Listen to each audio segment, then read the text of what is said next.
Jesse Michaels just interviewed Ross Coulthart. Fascinating episode. Go check it out. We'll be linked down below. In this episode, Jesse Michaels talks to Ross Coulthart about going to Mexico and checking out the Buga Sphere. I owe you a debt, and I think humanity owes you a debt as well. And so I'm grateful for you sitting down. It's a mutual admiration society, Jesse, because I often say to my family, how the hell does he do it? you seem like a jackrabbit everywhere I see. I mean, have you just come back from Colombia or something? You're doing a Buga Sphere story? I was in, this is what's crazy. And I know you've experienced, I'm sure, all sorts of stories where like it starts a certain way and then you have another story come up. So I was investigating these Peruvian mummies, these tridactyl, three-toed and fingered mummies from Peru.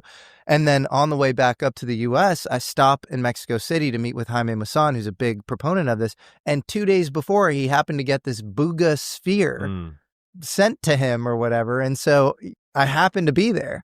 I've got to know, what's your preliminary assessment? Is it real?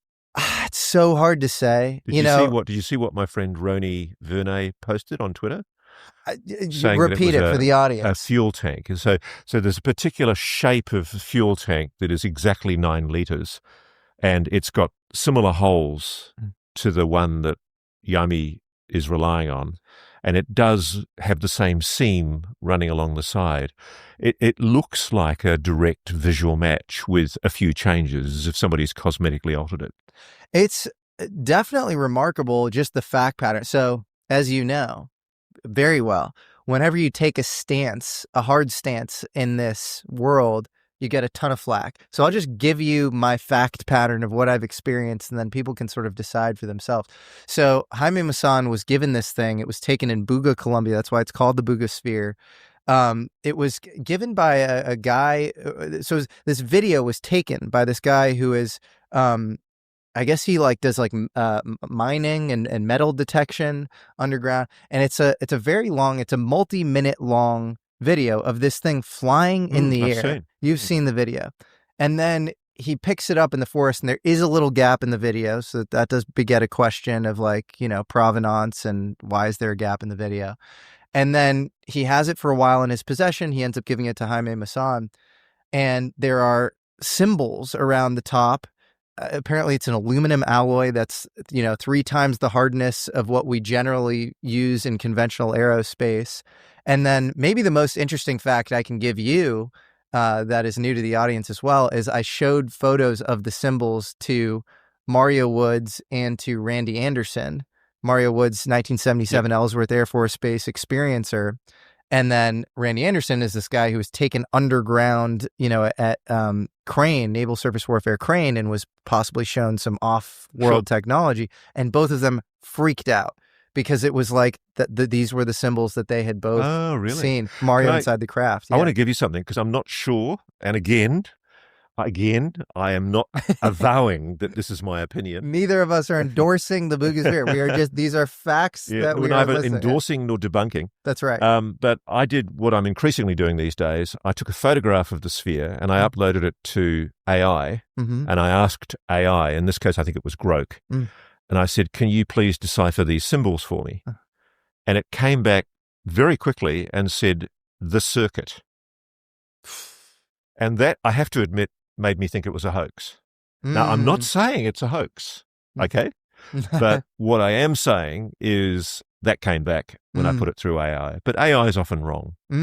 But what I love about AI is that its ability to draw on symbology and numerology and all of these ideas. And it came back with this one phrase, the circuit. Well, if you look at the top, it looks like a little semiconductor or a chip. Yeah. Second clip, Jesse Michaels asked Ross Coulthart, final question at the end, is there any information that you could provide us to tell us anything else about the mile-long UFO buried in the desert?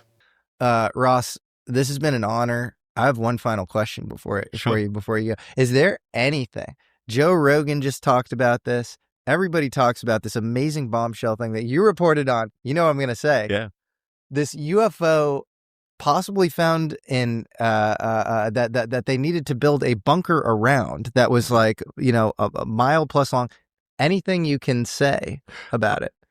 I do not resile from saying what I've said previously, which is that there is a buried or at least built upon, UFO that was too big to move. And that's it. Part of the reason it's actually, it's weird just how angry people get because I can't reveal it. And there seems to be this view in UAP social commentary that I'm obliged to reveal everything. No. And if I don't reveal everything, then I'm being irresponsible and I'm not helping the disclosure cause.